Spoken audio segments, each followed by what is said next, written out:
সংকট কাটিয়ে বাংলাদেশের সাথে ইতিবাচক ও পারস্পরিক স্বার্থ সংশ্লিষ্ট সম্পর্ক চায় ভারত। দুই দেশের জনগণের সম্পর্ককে প্রাধান্য দিয়ে আগাবে ঢাকা দিল্লি সম্পর্ক। ব্রিফিংয়ে এসব কথা বলেছেন ভারতের পররাষ্ট্র সচিব বিক্রম মিস্ত্রি। পরে বাংলাদেশের পররাষ্ট্র সচিব মোহাম্মদ জসিমউদ্দিন ব্রিফিংয়ে জানান, এদেশের অভ্যন্তরীণ বিষয়ে হস্তক্ষেপ না করতে ভারতের প্রতি আহ্বান জানানো হয়েছে। ৫ই আগস্টের পট পরিবর্তনের পর থেকে ভারতের সাথে টানাপোড়েন চলছেই বাংলাদেশের। গণমাধ্যমের নানা উস্কানিমূলক মন্তব্য কিংবা ভারতের বিভিন্ন নেতা ও শীর্ষ সরকারি কর্মকর্তাদের মন্তব্য ছিল নেতিবাচক। এছাড়া আগরতলায় সহকারী হাইকমিশনে হামলা ও বাংলাদেশিদের সেদেশে চিকিৎসা কিংবা পর্যটনেও চরম বাধার মুখে পড়তে হচ্ছে। এমন সংকটময় বাস্তবতায় গেল মঙ্গলবার ভারতীয় হাইকমিশনারকে জরুরি তলব করা হয় পররাষ্ট্র মন্ত্রণালয়ে। এর ঠিক ৬ দিন পর ঢাকা সফরে আসেন ভারতীয় পররাষ্ট্র সচিব বিক্রম মিস্ত্রি। সোমবার সকালে রাষ্ট্রীয় অতিথি ভবন পদ্মায় ঘণ্টাব্যাপী বৈঠক হয় দুই পররাষ্ট্র সচিবের। দুপুরে পররাষ্ট্র মন্ত্রণালয়ে পররাষ্ট্র উপদেষ্টার সাথে সৌজন্য সাক্ষাৎ করেন বিক্রম মিস্ত্রি। পরে ব্রিফিংয়ে বিক্রম মিস্ত্রি দুই দেশের সম্পর্ক এগিয়ে নেওয়ার কথা জানান। বাংলাদেশের সংখ্যালঘু সম্প্রদায়ের নিরাপত্তা এবং ভারতের সাংস্কৃতিক ও কূটনৈতিক স্থাপনায় হামলা নিয়ে উদ্বেগ রয়েছে ভারতের। তবে এ নিয়ে উদ্যোগ নেবে বাংলাদেশ সরকার, এমনটাই প্রত্যাশা দিল্লির। সংখ্যালঘুদের নিরাপত্তায় উদ্বেগ প্রকাশ করলেও ডক্টর ইউনূস ব্যবস্থা নেবেন বলে আশা তার। I emphasized that India desires a positive, constructive and mutually beneficial relationship. সংকট কাটিয়ে সম্পর্ক এগিয়ে নিতে ইতিবাচক দুদেশ। ভারত অর্থনৈতিক, সামাজিক ও রাজনৈতিক সম্পর্ক আরও জোরদার করতে চায়। As a people-centric and people-oriented relationship. পরে ব্রিফিংয়ে বাংলাদেশের পররাষ্ট্র সচিব বলেন, এদেশের অভ্যন্তরীণ বিষয়ে ভারতকে নাক না গলানোর আহ্বান জানানো হয়েছে। ভারতের পররাষ্ট্র সচিব বাংলাদেশের অন্তর্বর্তীকালীন সরকারের সাথে একযোগে কাজ করার বিষয়ে ভারত সরকারের দৃঢ় প্রত্যয় ব্যক্ত করেন। প্রাক্তন প্রধানমন্ত্রী তিনি ভারতে বসে যে সমস্ত বক্তব্য দিচ্ছেন সেটা আমাদের পছন্দ হচ্ছে না। তাদেরকে আমরা বলেছি এটা পছন্দ করছি, এটা তাকে যাতে জানানো হয়। এর আগে টেলিফোনে কথা বলেন দুই সরকার প্রধান। এ সময় ভারতে অনুষ্ঠেয় গ্লোবাল সামিটে যোগদানের আমন্ত্রণ জানান নরেন্দ্র মোদী। আমন্ত্রণ গ্রহণ করেছেন doctor Yunus. Bijan Kumar Das, DBC news, Dhaka.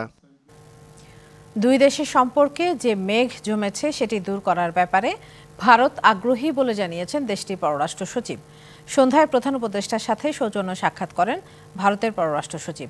পরে এক ব্রিফিংয়ে ভারতের পররাষ্ট্র সচিবের বক্তব্য এবং এর পরিপ্রেক্ষিতে বাংলাদেশ সরকারের অবস্থান তুলে ধরেন পরিবেশ, বন ও জলবায়ু পরিবর্তন বিষয়ক উপদেষ্টা সৈয়দা রিজওয়ানা হাসান। বিভিন্ন কারণে যে আমাদের সম্পর্কের মধ্যে একটা মেঘ এসছে, এই মেঘটা দূর করতে হবে এবং এই মেঘটা আমরাও বলেছি দূর করতে হবে, তারাও বলেছেন দূর করতে হবে এবং আমরা একই সাথে তারা এবং আমরা একমত হয়েছি যে আমাদের পারস্পরিক স্বার্থ সংশ্লিষ্ট আরও অনেক বিষয় আছে, যেমন জলবায়ু পরিবর্তন। সেগুলো আমাদের একসাথে কাজ করার অনেক সুযোগ রয়েছে। যে আমাদের নির্বাচন অবশ্যই ফ্রি হবে, আমাদের নির্বাচন অবশ্যই ফেয়ার হবে এবং একটা গণতান্ত্রিক দেশের দিকে যাত্রা শুরু করার জন্য বর্তমান সরকার বদ্ধপরিকর। বাংলাদেশকে রাজনৈতিক, অর্থনৈতিক ও নৈতিক সমর্থন দেবে ইউরোপীয় ইউনিয়ন। সংস্কার প্রক্রিয়ায়ও পূর্ণ সমর্থন জানান তারা। আর ভিসা সেন্টার দিল্লি থেকে সরিয়ে ঢাকায় অথবা প্রতিবেশী কোনো দেশে স্থানান্তরের অনুরোধ করেন প্রধান উপদেষ্টা ডক্টর মোহাম্মদ ইউনূস। এছাড়া বাংলাদেশ নিয়ে অপপ্রচার ঠেকাতে সহযোগিতা চান তিনি। প্রধান উপদেষ্টার সাথে বৈঠক করেছেন ইউরোপীয় ইউনিয়নের 19 কূটনীতিক।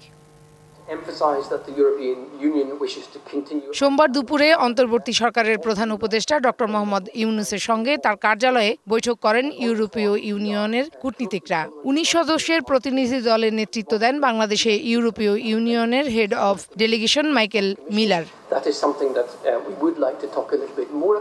প্রায় 2.5 ঘন্টার বৈঠকে মতামত তুলে ধরেন 15 জন প্রতিনিধি। শ্রম অধিকার, বাণিজ্য সুবিধা, জলবায়ু পরিবর্তন, মানবাধিকার, international crime tribunal act, Rohingya প্রত্যাবাসন ও টেকসই ভবিষ্যৎ নির্মাণে অঙ্গীকার ও করণীয় সম্পর্কে আলোচনা হয় বৈঠকে। এ সময় ইউরোপীয় ইউনিয়নভুক্ত দেশগুলোর ভিসা সেন্টার স্থানান্তরের অনুরোধ জানান প্রধান উপদেষ্টা। বাংলাদেশিদের জন্য ভিসা সেন্টার দিল্লি থেকে সরিয়ে ঢাকায় আনার জন্য অনুরোধ করছি। বাংলাদেশ নিয়ে অপতথ্য ছড়ানোর অভিযোগ করে তথ্য বিভ্রান্তি ঠেকাতে সহযোগিতা চান ডক্টর ইউনূস। বাংলাদেশ সম্পর্কে ব্যাপক আকারে অপতথ্য ছড়ানো হচ্ছে। এই মিস ইনফরমেশন ঠেকাতে আপনাদের সহযোগিতা কামনা করছি।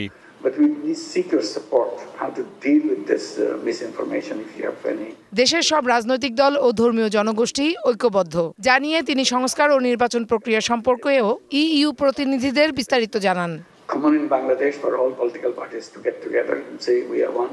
কিছু সুপারিশ ও পরামর্শ দিয়ে বাংলাদেশকে সার্বিকভাবে সমর্থন দেওয়ার কথা জানান ইউরোপীয় ইউনিয়নের প্রতিনিধিরা। সংস্কার প্রক্রিয়ায় প্রধান উপদেষ্টাকে পূর্ণ সমর্থন দিতে চায়। এছাড়া প্রয়োজনীয় পরামর্শ ও সুপারিশ দিয়ে নতুন বাংলাদেশ গড়ার লক্ষ্যে বাংলাদেশের পাশে থাকার প্রতিশ্রুতিবদ্ধ আমরা। Farhana Juthi, DBC news, Dhaka. ভারতীয় আগ্রাসনের প্রতিবাদে 11ই ডিসেম্বর ঢাকা থেকে আগরতলা অভিমুখে আখাউড়া সীমান্ত পর্যন্ত লং মার্চের ঘোষণা দিয়েছে বিএনপির 3 সহযোগী সংগঠন, জাতীয়তাবাদী যুব, স্বেচ্ছাসেবক ও ছাত্রদল। হাসিনা মুক্ত বাংলাদেশে ভারত নানা ষড়যন্ত্র করে সুযোগ নেওয়ার চেষ্টা করছে দাবি করেছেন দলটির স্থায়ী কমিটির সদস্য গয়েশ্বর চন্দ্র রায়। সকালে বিএনপির নয়াপল্টন কার্যালয়ে বিএনপির 3 সহযোগী সংগঠন ছাত্রদল, যুবদল ও স্বেচ্ছাসেবক দলের সংবাদ সম্মেলন। চটুল মন্তব্য করে নিজেকে জাহির করার চেষ্টা করছেন। সংবাদ সম্মেলনে সম্প্রতি আগরতলায় বাংলাদেশের উপহাই কমিশনে হামলা, দেশটির গণমাধ্যমে বাংলাদেশ নিয়ে কল্পিত সংখ্যালঘু নির্যাতনের মিথ্যা অপপ্রচার সহ ভারতীয় আগ্রাসনের বিভিন্ন ঘটনা তুলে ধরা হয়। প্রতিবাদে ঘোষণা করা হয় 11ই ডিসেম্বর আগরতলা অভিমুখে লং মার্চের। ভারতের হাই কমিশনে বাংলাদেশের দূতাবাসে হামলা, পতাকার অবমাননা, ভারতের মিডিয়ায় বাংলাদেশের বিরুদ্ধে চলমান তথ্য সন্ত্রাস এবং বাংলাদেশের অভ্যন্তরীণ বিষয়ে অযাচিত হস্তক্ষেপ থেকে বিরত রাখার দাবিতে 11ই ডিসেম্বর সকাল 8টায় পল্টন থেকে জমায়েত হয়ে আমরা এখান থেকে আমাদের লং মার্চ, শান্তিপূর্ণ লং মার্চ আমরা ইনশাল্লাহ আগরতলা অভিমুখে আখাউড়া সীমান্ত পর্যন্ত আমরা যাব। এদিকে জাতীয় প্রেস ক্লাবে এক আলোচনা সভায় কথা বলেন বিএনপি স্থায়ী কমিটির সদস্য গয়েশ্বর চন্দ্র রায়। অভিযোগ করেন, হাসিনা মুক্ত বাংলাদেশের নানা ষড়যন্ত্র করে সুযোগ নেওয়ার চেষ্টা করছে ভারত। ভিসা বন্ধ করায় সম্পর্কের টানাপোড়েনে দেশটির জন্য বড় ধরনের ক্ষতির কারণ হতে পারে বলে আশঙ্কা করেন তিনি। ভারত ভিসা বন্ধ করছে, এটা স্বাধীন দেশ হিসেবে আমাদের আত্মসম্মানে লাগে, কিন্তু ভারত যদি অনাধিকারের জন্য এই ভিসাটা বন্ধ রাখে তাহলে ভারতে দুর্ভিক্ষ দেখা দিবে, সব জায়গায় ধর্মঘট হবে, ডাক্তাররা অনশন করবে। সাম্প্রদায়িকতার ব্যাপারে বাংলাদেশ এখনো একটা ভালো অবস্থানে আছে। এটাকে অস্থিতিশীল করা পত্রিকায় লিখিয়ে তারা পারবে না। বাংলাদেশে ভারতীয় অপপ্রচার রুখতে দেশের জাতীয় ঐক্য গড়ে উঠেছে বলেও জানান গয়েশ্বর চন্দ্র রায়। এরকম সময় কিন্তু মানুষের মধ্যে ঐক্য আসে। সাব্বির রোজ, ডিবিসি নিউজ, ঢাকা। 3-4 মাসের মধ্যে সংস্কার করে নির্বাচন দেওয়ার দাবি জানিয়েছে বিএনপি। তথ্য প্রযুক্তির উৎকর্ষ ঘটায় ভোটার তালিকা হালনাগাদে এখন আর বাড়ি বাড়ি যাওয়ার প্রয়োজন নেই বলে মনে করেন দলটির শীর্ষ নেতারা। বিকেলে বিএনপি চেয়ারপারসনের রাজনৈতিক কার্যালয়ে সংবাদ সম্মেলনে এসব কথা বলেন কেন্দ্রীয় নেতারা। গুলশানে চেয়ারপারসনের রাজনৈতিক কার্যালয়ে সংবিধান ও নির্বাচন কমিশন সংস্কার নিয়ে বিএনপির সংবাদ সম্মেলন উত্থাপন করেন স্থায়ী কমিটির সদস্য ডক্টর আব্দুল মঈন খান। বিরোধিতা করেন বাড়ি বাড়ি গিয়ে ভোটার তালিকা হালনাগাদের।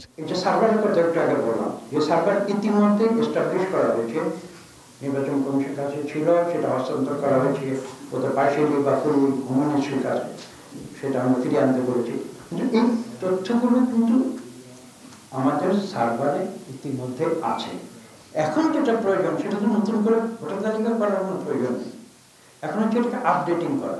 এবং অ্যাডভান্টেজ হচ্ছে যেহেতু আমরা ইনফরমেশন টেকনোলজি আমাদের হাতে আছে, আপডেট করার বিষয়টিও কিন্তু এখন আর বাড়ি বাড়ি গিয়ে করার প্রয়োজন করে না। অগ্রাধিকার ভিত্তিতে নির্বাচন ব্যবস্থা ও সংবিধান সংস্কার জরুরি বলেও মত তার, এবং সেগুলো আমরা লিপিবদ্ধ করেছি। সুষ্ঠু নির্বাচনে তত্ত্বাবধায়ক সরকার ব্যবস্থার উপর জোর দেন স্থায়ী কমিটির আরেক সদস্য সালাউদ্দিন আহমেদ। কথা বলেন ভোট আয়োজনের সময় নিয়ে। নির্বাচনী অফিস, নির্বাচনী কর্মকর্তা এবং নির্বাচনের সময় পোলিং এর নিয়োগ ইত্যাদির জন্য কিছু সময় লাগে, ডিলিমিটেশনের জন্য কিছুটা সময় লাগে, শুনানি করতে হয়, সীমানা নিতে হয়। তারপরে যে কাজগুলো, এগুলো সবগুলো গোছাতে প্র্যাকটিক্যালি 2 থেকে 3 মাসের বেশি সময় লাগার কথা নয়। এগুলো শস্য সমন্বিত করে এটি নির্বাচন উপহার দিতে আমাদের মনে হয় না এটা খুব বেশি দিয়ে 3 থেকে 4 মাসের বেশি সময় লাগার কথা। অতীতে যেসব কর্মকর্তা কর্মচারী রাতের ভোটে সহযোগিতা করেছে তাদের ব্যাপারে তদন্ত করে তাদের বিরুদ্ধে ব্যবস্থা নেওয়ার কথাও জানান নেতারা। ছাত্র শ্রমিক জনতার অভ্যুত্থানে তারা বিতাড়িত হয়েছে, যাদের মাধ্যমে অপকর্ম করা হয়েছে তাদের ব্যাপারে আমরা তদন্ত করে তাদের ব্যাপারে ব্যবস্থা নেওয়ার কথা বলেছি এবং ওই ধরনের লোকরা যাতে আর নির্বাচনী প্রক্রিয়া না থাকে সেটা আমরা প্রস্তাব করেছি। Kamrul Hasan, DBC news, Dhaka. সাদা পোশাকে কাউকে গ্রেপ্তার করা যাবে না বলে জানিয়েছেন স্বরাষ্ট্র উপদেষ্টা অবসরপ্রাপ্ত লেফটেন্যান্ট জেনারেল মোহাম্মদ জাহাঙ্গীর আলম চৌধুরী। সকালে খুলনা জেলা শিল্পকলা একাডেমি অডিটোরিয়ামে আইন শৃঙ্খলা নিয়ে মতবিনিময় সভায় তিনি এ কথা জানান। 5ই আগস্ট লুট হওয়া অস্ত্র আশানুরূপভাবে উদ্ধার হয়নি উল্লেখ করে দ্রুত তা উদ্ধারের নির্দেশ দেন তিনি। পাশাপাশি কোনো তদবির ছাড়া নিয়োগ প্রক্রিয়া সম্পন্ন করতে আইন শৃঙ্খলা বাহিনীকে তেলবাজি বন্ধ করার আহ্বান জানান। এ সময় ভারতের অপপ্রচার বিষয়ে বলেন, 15 বছরে সুবিধা ভোগ করা প্রতিবেশী দেশ এখন আর সুবিধা পাচ্ছে না বলে এসব অপপ্রচার চালাচ্ছে।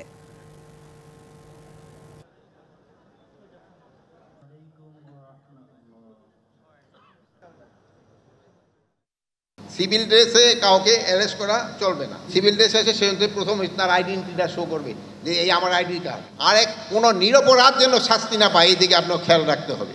ভুয়া মামলাকারীদের আমরা কোনো অবস্থায় ছাড় দিব না, সব ভুয়া মামলাকারীদের আমরা আইনের আওতায় আনব। জুলাই আগস্ট আন্দোলনে কিছু পুলিশ সদস্যের ভূমিকার জন্য ক্ষমা চাইলেন ঢাকা মহানগর পুলিশ কমিশনার শেখ মোহাম্মদ সাজ্জাদ আলী। জানান, 15 বছরে আওয়ামী লীগ সরকার 80 থেকে 90 হাজার পুলিশকে চাকরি বিধি লঙ্ঘন করে দলীয়ভাবে নিয়োগ দেয়। বাদী বা তদন্তকারী কর্মকর্তা কেউ মামলা নিয়ে বাণিজ্য করলে ব্যবস্থা নেওয়ার হুঁশিয়ারি দেন ডিএমপি কমিশনার। সোমবার সকালে ডিএমপি মিডিয়া সেন্টারে সংবাদ সম্মেলন করেন ঢাকা মহানগর পুলিশ প্রধান শেখ সাজ্জাদ আলী। দাবি করেন, নিউ ইয়র্কের চাইতে ঢাকার আইন শৃঙ্খলা পরিস্থিতি ভালো। গণ অভ্যুত্থান কেন্দ্রিক মামলায় গণ আসামি থাকলেও সবাইকে গ্রেফতার করা হবে না। আর মামলা দিয়ে বাণিজ্যের বিষয়েও হুঁশিয়ারি দেন ডিএমপি কমিশনার। আর জিডি হলে 1 থেকে 2 ঘন্টার মধ্যে তা তদন্ত করার নির্দেশও দেন তিনি। 10 থেকে 15 দিনের ভিতরে এটা আমি কার্যকরী করব। সেটা হলো যে জিডি হওয়ার 1 ঘন্টা পরে বাইসাইকেল হোক আর মোটর বাইকে হোক আমার পুলিশ অফিসার আপনার কাছে যে বলবে যে কি ঘটনা হয়েছে। আমার কাছে রিপোর্ট আসতেছে আমার লোকেরাও আবার এই যে আসামি 200 তাদের থেকে নানা ধরনের বখরা আদায়ের চেষ্টা করতেছে। উভয়ের বিরুদ্ধে ব্যবস্থা, এবং আপনারা খবর নেন একজনের বিরুদ্ধে অলরেডি আমি ব্যবস্থা নিছি। ছাত্র জনতার জুলাই আগস্টের আন্দোলনের সময় কিছু পুলিশের ভূমিকা নিয়ে দুঃখ প্রকাশ করেন। ক্ষমা চান ঢাকা মহানগর পুলিশ প্রধান। গত 15 বছরের যে রিক্রুটমেন্ট হয়েছে, নিয়োগপত্র দেওয়ার আগে নানাভাবে স্ক্রুটিনি করা হয়েছে। স্ক্রুটিনি করে উনি বা সে কোন দলের লোক, তার বাবা কোন দলের লোক, তার দাদা কোন দলের লোক, এইরূপভাবে গত 15 বছরে আমরা রাত্রি যদি আপনারা হিসাব করেন 80 থেকে 90 হাজার এইরূপভাবে রিক্রুটেড। ঢাকা মহানগরের প্রধান সমস্যা যানজট স্বীকার করলেও প্রধান সড়কে ব্যাটারি চালিত অটোরিকশা বন্ধ করতে না পারার দায় নিতে নারাজ ডিএমপি। বলেন, এই রিকশা নিয়ন্ত্রণ করতে না পারলে অচল হয়ে পড়বে শহর। Ariful Islam, DBC news, Dhaka. ক্ষমতাচ্যুত শেখ হাসিনার দাসে পরিণত হয়েছিল বিচার বিভাগ ও দুদক, এমন মন্তব্য করেছেন আইন উপদেষ্টা ডক্টর আসিফ নজরুল। দুদকের আয়োজনে আন্তর্জাতিক দুর্নীতি বিরোধী দিবস অনুষ্ঠানে তিনি বলেন, শেখ হাসিনার সময়ে দুদক ছিল, আদালত ছিল, কিন্তু বিচার হয়নি। বিচার হয়েছে শুধু বেগম খালেদা জিয়ার। দুদক সংস্কার কমিশনের প্রধান টিআইবির নির্বাহী পরিচালক ডক্টর ইফতেখারুজ্জামান বলেন, সময় হয়েছে দুদককে ঢেলে সাজানোর। 9 ডিসেম্বর বাংলাদেশ সহ বিশ্বের 191টি দেশে একযোগে উদযাপিত হয় আন্তর্জাতিক দুর্নীতি বিরোধী দিবস। এবারের প্রতিপাদ্য, দুর্নীতির বিরুদ্ধে তারুণ্যের একতা, গড়বে আগামীর শুদ্ধতা। 7 সকালে দুদকের সদর দপ্তরে পতাকা উত্তোলন ও বেলুন উড়িয়ে দিবসের উদ্বোধন করা হয়। এ সময় দুদক সচিব বলেন, জুলাই আন্দোলনের চেতনায় দুদক প্রতিশ্রুতিবদ্ধ। জুলাই গণ অভ্যুত্থানের চেতনাকে ধারণ করে তরুণ সমাজকে সাথে নিয়ে দুর্নীতিমুক্ত বাংলাদেশ গঠনে আমরা দৃঢ় প্রতিজ্ঞ। এরপর দুদকের আয়োজনে কাকরাইলের ডিপ্লোমা ইঞ্জিনিয়ার্স ইনস্টিটিউটে আলোচনা সভার আয়োজন করা হয়। এতে দুদক সংস্কার কমিশনের প্রধান ও টিআইবির নির্বাহী পরিচালক বলেন, বিগত সময়ে কর্তৃত্ববাদ চেপে বসেছিল দুদকে, কমিশন ছিল সরকারের আজ্ঞাবহ। দুর্নীতি কমিশন দেশের দুর্নীতি নিয়ন্ত্রণ করবে। এই প্রতিষ্ঠানে যারা নিযুক্ত হন, হোক না রাজনৈতিক দলীয় রাজনৈতিক বিবেচনায় নিযুক্ত হয়েছেন, কিন্তু আপনি যেই মুহূর্তে দুদকের চেয়ারম্যান হয়েছেন, দুদকের একজন কর্মী হয়েছেন, আপনার মনে এই বোধটা কেন জন্মায় নাই যে আমার দায়িত্ব হচ্ছে দুর্নীতি নিয়ন্ত্রণ করা? আপনি কেন দুর্নীতি সহায়ক ভূমিকা পালন করবেন? আইন উপদেষ্টা অধ্যাপক ডক্টর আসিফ নজরুল বলেন, 15 বছরে শেখ হাসিনার আজ্ঞাবহ ছিল দুদক। দুদক তো ছিল, উচ্চ আদালত ছিল, কোনো বিচার হয়েছে? কিচ্ছু হয় নাই বিচার। বিচার কার হতো? খালেদা জিয়ার বিচার। 3 কোটি টাকা ব্যাংকে থেকে 6 কোটি টাকা হয়েছে, ওই টাকা কেউ টাচ করে নাই। সেই জন্য 3বারের সাবেক প্রধানমন্ত্রীকে 10 বছরে জেল দিয়ে দিয়েছে এই দেশের দুদক বিচার বিভাগ মিলে। সেই চোর প্রধানমন্ত্রী, যার পুরা পরিবার ছিল চোর, সে সারা দেশে বলে বেড়াত এতিমের টাকা নাকি খালেদা জিয়া আত্মসাৎ করেছে। এই চোরের মুখের সামনে কেউ কোনো কথা বলতে পারতো না। দুদক তার দাসে পরিণত হয়েছিল, বিচার বিভাগ তার দাসে পরিণত হয়েছিল। দুদকের নেতৃত্ব শূন্য অবস্থা কাটাতে শিগগিরই চেয়ারম্যান কমিশনার নিয়োগ করা হতে পারে বলে জানান আইন উপদেষ্টা। এত বড় বড় দুর্নীতি দেশে হয়েছে, দুদককে অবশ্যই সচল করতে হবে। Aditya Rafat, DBC news, Dhaka. আবারও সয়াবিন তেলের দাম বাড়ানোর ঘোষণা দিয়েছে সরকার। সচিবালয়ে ভোজ্য তেল আমদানিকারকদের সাথে বৈঠক শেষে বোতলজাত ও খোলা সয়াবিন তেল লিটারে 8 টাকা বাড়ানোর সিদ্ধান্তের কথা জানান বাণিজ্য উপদেষ্টা। আর আন্তর্জাতিক বাজারে ভোজ্য তেলের দাম বৃদ্ধি পাওয়ায় দাম বাড়ানোর সিদ্ধান্ত বলে জানায় vegetable refiners and manufacturers association. গেল কয়েকদিন ধরেই খুচরা বাজারে সংকট দেখা দেয় বোতলজাত সয়াবিন তেলের। কয়েক দোকান ঘুরে পাওয়া গেলেও কিনতে হচ্ছিল বাড়তি দামে। অবশেষে ভোজ্য তেলের মূল্য নির্ধারণে সোমবার সচিবালয়ে বাণিজ্য উপদেষ্টার সাথে বৈঠকে বসেন ভেজিটেবল রিফাইনার্স অ্যান্ড ম্যানুফ্যাকচারার্স অ্যাসোসিয়েশনের নেতারা। বৈঠক শেষে আসে দাম বাড়ানোর ঘোষণা। দেশে বিদ্যমান যে মজুদ তেলের আছে তা যথেষ্ট সন্তোষজনক, মজুদে কোনো ঘাটতি নেই।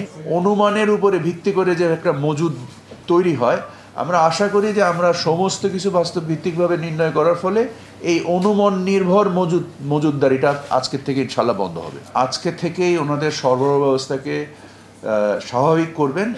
দ্রব্যমূল্যের দাম কমাতে আমদানি সহজ করা ছাড়া কোনো পন্থা নেই বলেও জানান বাণিজ্য উপদেষ্টা। ওনারা আজকে থেকেই ওনাদের সরবরাহ ব্যবস্থাকে স্বাভাবিক করবেন। আন্তর্জাতিক বাজারে দাম বৃদ্ধি পাওয়ায় ভোজ্য তেলের মূল্য বৃদ্ধির সিদ্ধান্ত বলে জানান অ্যাসোসিয়েশনের নেতারা। করা যায় আন্তর্জাতিক বাজারের সাথে, এগুলো নিয়ে বিভিন্নভাবে আলোচনা করে একটা প্রাইসে এসেছি। যে দামটা ছিল আগে লিটারে 167 টাকা, সেটাকে আমরা এখন আপনার 175 টাকা লিটার হিসাবে এমআরপি হিসাবে আমরা ধার্য করেছি। তার মানে 8 টাকা। শাহ ইমন, ডিবিসি নিউজ, ঢাকা। সম্মিলিত প্রয়াসে উৎপাদন প্রক্রিয়া ও অর্থনীতি প্রবৃদ্ধির বাধা দূর করার আহ্বান জানিয়েছেন এফবিসিসিআইয়ের সাবেক সভাপতি আব্দুল আওয়াল মিন্টু। ইকোনমিক রিপোর্টার্স ফোরামের অনুষ্ঠানে তিনি বলেন, দুর্বল শাসন ব্যবস্থা উদ্বেগের কারণ হয়ে দাঁড়িয়েছে। জনগণের কল্যাণে গঠিত প্রতিষ্ঠানগুলোকে দলীয়করণের মাধ্যমে নিজেদের কবজায় নিয়ে ধ্বংস করে দিয়েছিল আওয়ামী লীগ সরকার। পরিবেশ না থাকায় দেশে বিনিয়োগ হচ্ছে না বলেও মত তার। নির্বাচিত সরকার আসলেই দেশে অর্থনীতি দ্রুত গতিতে এগিয়ে যাবে বলে আশা প্রকাশ করেন আব্দুল আওয়াল মিন্টু। বলেন, মালিক অন্যায় করলে তার শাস্তি হওয়া উচিত, কোনোভাবেই প্রতিষ্ঠান বন্ধ হওয়া উচিত নয়। শুধু মুদ্রা নীতি সংকুচিত করে যদি আপনার মূল্যস্ফীতি কমাতে যান, তাহলে আপনি আরো 18টাকে উস্কাই দিবেন। গত কয়েকদিন ধরে আমি বাংলাদেশ ব্যাংকের সাথে অনেক ধ্যান দরবার করে মুদ্রা সাপ্লাই আপনি কমানো অসুবিধা নাই, কিন্তু আপনাকে খাতগুলো আগে দেখেন। তো ওয়ান অফ দ্য খাত, যে জন্য আমি বলছি যে আপনি আগে ব্যাংকিং ব্যবস্থা ঠিক করুন, যাতে করে মানুষ মুদ্রা যাই থাকুক বাজারে সেজন্য টাকা উঠাইতে পারে নামাই। মান আর স্বাদের বৈচিত্র্যে ভরপুর ব্যতিক্রমী এক ভাপা পিঠার খোঁজ মিলেছে নরসিংদীতে, যাকে নিয়ে উন্মাদনায় মেতেছেন ভোজন রসিকরা। এক যুগেরও বেশি সময় ধরে ক্রেতার মন জয় করে সাড়া ফেলেছেন মালিক মিয়া। মুন্সিয়ানার ছাপও কম নয়। সে পিঠায় সংমিশ্রণ ঘটেছে 16টির বেশি উপাদানের। হেমন্তের সন্ধ্যা, সময়ের সাথে বাড়ছে শীতের তীব্রতা। ঢাকা সিলেট মহাসড়কের নরসিংদী জেলখানা মোড়েও ভিড় বাড়ে পিঠাপ্রেমীদের। শীতের সময়ে মালেক মিয়ার ভাপা পিঠার দোকান ঘিরে এমন জটলা প্রতিদিনের। পিঠা তৈরিতে 12 বছরের অভিজ্ঞতা তার, মুন্সিয়ানাও কম না। সুগন্ধি আতপ চাল, বাদাম, মুরব্বা সহ অন্তত 16টি উপাদান দিয়ে বিশেষ এক ভাপা পিঠা তৈরি করেন তিনি। ক্রেতারা বলছেন, নগর সমাজে অলিতে গলিতে পিঠার দোকান দেখা গেলেও মালেকের পিঠার স্বাদ অনন্য। স্থানীয়দের পাশাপাশি এখানে ভিড় করেন অন্য জেলার পিঠাপ্রেমীরা। সেজন্য আমি ওনার পিঠা পছন্দ করি। এটা কেমন জানতে চান তাহলে আপনার খেতে হবে, এছাড়া আর কোনো ওয়ে নাই যে এটা কেমন তা বোঝার জন্য। একবার যদি কেউ খায় তাহলে মনে হবে যে এরকম পিঠা হয়তো জীবনে আর ওইরকম ভাবে খাওয়া হয়নি। অনেক বিখ্যাত পিঠা, শীত যেহেতু শুরু হয়ে গেছে তাই পিঠা খেতে আসছি। 120 টাকা এবারে যাতায়াত ভাড়া আমার, বুঝছেন, আমি এই পিঠা খাওয়ার লেগে আইছি। প্রতিটি ভাপা পিঠা 30 টাকা থেকে শুরু করে আকার ভেদে বিক্রি হয় 1000 টাকা পর্যন্ত। লাভের একটা অংশ দান করেন ধর্মীয় প্রতিষ্ঠানে।